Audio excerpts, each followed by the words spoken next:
Dok, mau tanya, saya 2 bulan menjalani olahraga dan hidup sehat, tapi berat badan saya justru tidak menurun naik. Nah, ini Maimunah datang nih akhirnya. Baru 2 bulan Maimunah, sabar.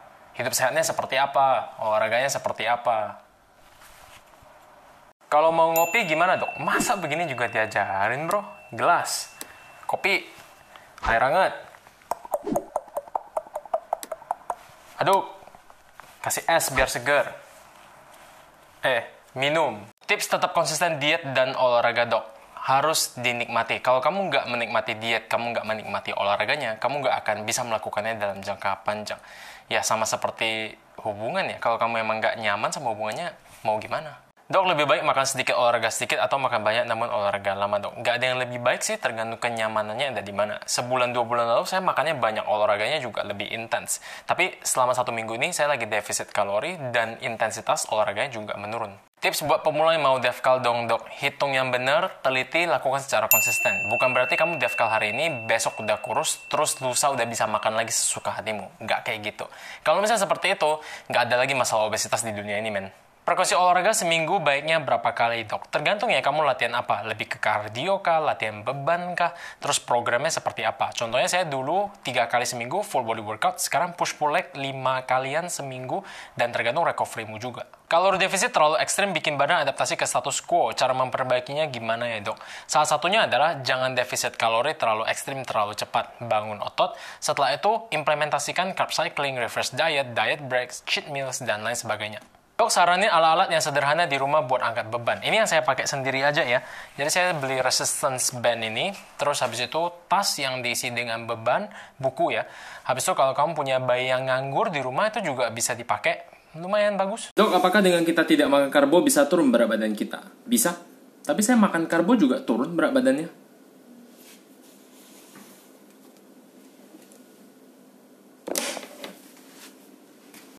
Dok, apa benar nasi yang masih panas mengandung gula lebih banyak? Ini pernah saya bahas di kelas nutrisi promosi. Jadi, kalau misalnya kita mendinginkan nasi, maka kita meningkatkan resistance starch yang membuat glycemic indexnya menjadi lebih rendah. Kalau kalorinya ya sama aja. Baru mau tanya dok, kalau 2 minggu udah workout dan defisit kalori tapi berat badan masih stuck, wajarkah? Pertama-tama masih 2 minggu, jadi masih baru banget. Yang kedua, ini mungkin salah saya juga. Menjelaskan defisit kalori itu terlalu sederhana. Padahal, tubuh manusia itu rumit, tidak sesederhana kalori yang masuk sama dengan kalori yang keluar. Ada banyak sekali faktor mempengaruhi kalori yang masuk dan juga kalori yang keluar. Selain itu, ada juga faktor seperti misalnya metabolic adaptation yang mempengaruhi perubahan berat badan kita jangka panjang. Saran dari saya, lanjutkan. Tapi fokusnya jangan ke berat badan. Ya, fokusnya lebih ke arah kesehatan jangka panjangnya. Jadi, lanjutkan workoutnya, lanjutkan menghitung kalorinya, pastikan kamu nyaman, kamu menikmati proses ini.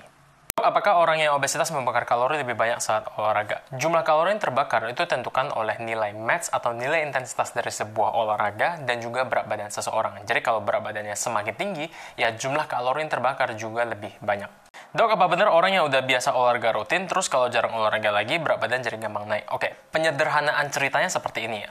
Misalnya saat kamu rutin berolahraga, kalori yang kamu bakar setiap harinya itu 1.500, dan kalori yang masuk ke dalam tubuh kamu itu juga 1.500. Nah, berarti berat badanmu tetap sama. Tapi kalau misalnya kamu nggak rutin berolahraga lagi, kalori yang terbakar setiap harinya mungkin turun jadi 1.300, 1.400. Tapi kalori yang masuk masih tetap 1.500. Itulah yang menyebabkan kenapa berat badannya naik. Dok, gimana sih cara mengatur pola makan sehat itu? Mulailah dari satu hal yang kecil banget, yang gampang banget, yang nggak mungkin nggak bisa kamu lakukan. Misalnya, menambah 1 sendok makan sayuran setiap kali kamu makan.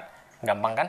Gampang. Lakukan itu dulu, terus kembangkan. Waktu melakukan anaerobik, apakah konsumsi gula harus ditambah atau tetap rendah? Kalau misalnya kamu mau melakukan latihan dengan intensitas yang tinggi, setelah itu kamu memang memerlukan tenaga tambahan, ya boleh, silakan. Tapi di kebanyakan situasi, makan yang benar aja sebelum olahraga udah cukup kok. Dok, aku udah diet skip karbo atau nasi sekitar 1,5 bulan, tapi timbangan baru turun 1 kilo. Itunya salah apa ya? Selamat datang followers baru. Ya, salahnya adalah kamu menghilangkan karbo dari dietmu.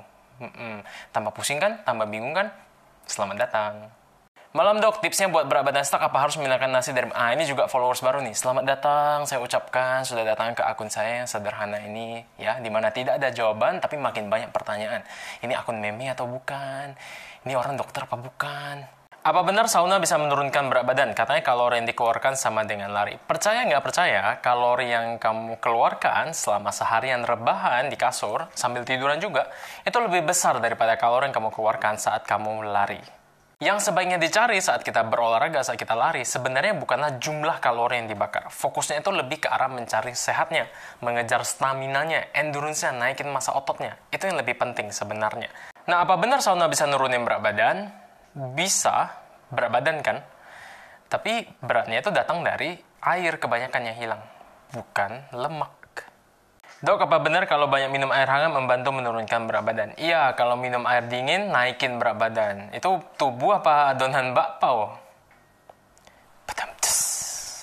Ya.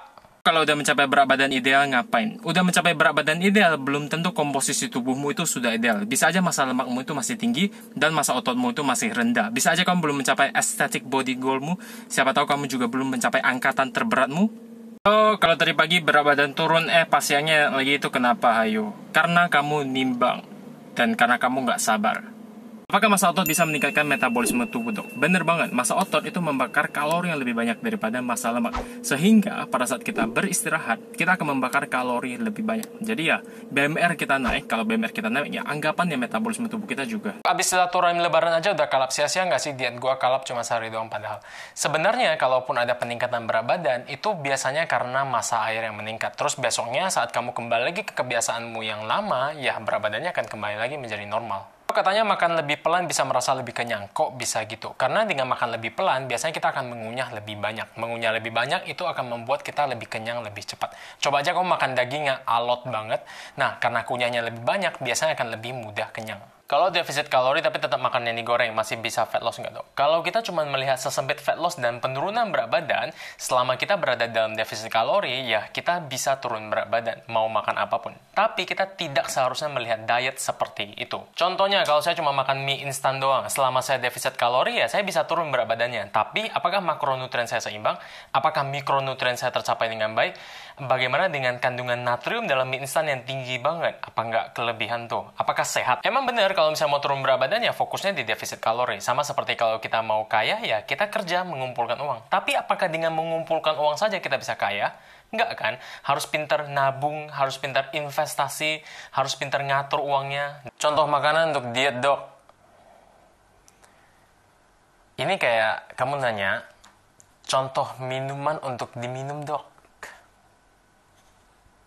Berapa beats per menit jantung yang bagus saat berolahraga, dok? Tergantung dari target intensitasmu. Kalau misalnya latihannya intensitasnya moderate, kardionya kurang lebih sekitar 60-80% dari maximum heart rate. Kalau misalnya high intensity, berarti di atas 80%. Pro kontra soal Himalayan salt kalau menurut dokter. Himalayan salt setahu saya memang memiliki kadar mineral yang lebih tinggi daripada table salt. Tapi ya nggak banyak-banyak juga sebenarnya. Dan klaim manfaat kesehatannya itu sebenarnya belum didukung oleh bukti penelitian yang kuat. Kalau udah ngomongin manfaat produk kesehatan tertentu dengan basis testimoni A, testimoni B, katanya si ini, katanya si itu, katanya artis ini, dan lain sebagainya, ya tidak bisa digunakan sebagai bukti yang valid dan kuat. Mau tanya cara menghadapi rasa sayang terhadap suami orang gimana? Sedangkan yang sayang juga istri orang. Oh, ini udah selingkuh rumah tangga, saya agak-agak takut nih jawabnya nih. Jangan ya, selingkuh itu mahal, perceraian lebih mahal lagi masa pandemi COVID-19, kita harus berhemat. Dok, olahraga di tempat dingin bisa bikin kurus nggak? Kan keringatnya nggak ada. Berkeringat tuh bukan berarti kamu membakar kalori atau membakar lemak yang lebih banyak. Jadi ya kalau kamu mau berolahraga di tempat dingin dan tidak berkeringat pun sebenarnya kamu tetap bisa membakar lemak. Lebih bagus olahraga setiap hari atau beberapa hari sekali? Tergantung olahraganya apa, program latihannya seperti apa, apakah kamu bisa menikmati program latihan tersebut, apakah kamu bisa konsisten melakukannya, nutrisinya gimana, restnya gimana, dan seterusnya. Kalau makan udah maintain kalori tapi sering makan junk food, apakah membuat perut buncit? Oke, kalau misalnya kamu makan di kalori maintenance, mungkin berat badanmu nggak akan berubah terlalu banyak. Tapi kalau kamu tidak bisa mencapai kebutuhan makromu dengan baik, ya komposisi tubuhmu nggak akan ideal. Nah, kalau kamu sering makan junk food yang biasanya kalori dan lemaknya tinggi, kecenderungannya adalah kamu bisa mencapai kebutuhan kalori harianmu. Tapi komposisi makromu itu jelek banget. Biasanya lemaknya kebanyakan, karbo mungkin bisa pas, tapi protein rendah banget. Kalau kamu lakukan ini dalam jangka panjang dengan asupan protein yang rendah, setelah itu tidak melakukan latihan beban yang terprogram dengan baik, atau tidak kamu lakukan sama sekali, terus kamu makan dengan kalori maintenance, ya bisa aja perutmu bertambah buncit. Dok, apa sabuk panas elektrik yang pasang di perut dapat mengurangi lemak di bagian perut? Oh, bisa. Yang di perut itu kan? Bisa, karena harganya mahal. Terus kamu beli, kamu gak punya duit buat makan. Karena kamu gak makan, kamu defisit kalori, akhirnya lemak di perutmu hilang. Bisa.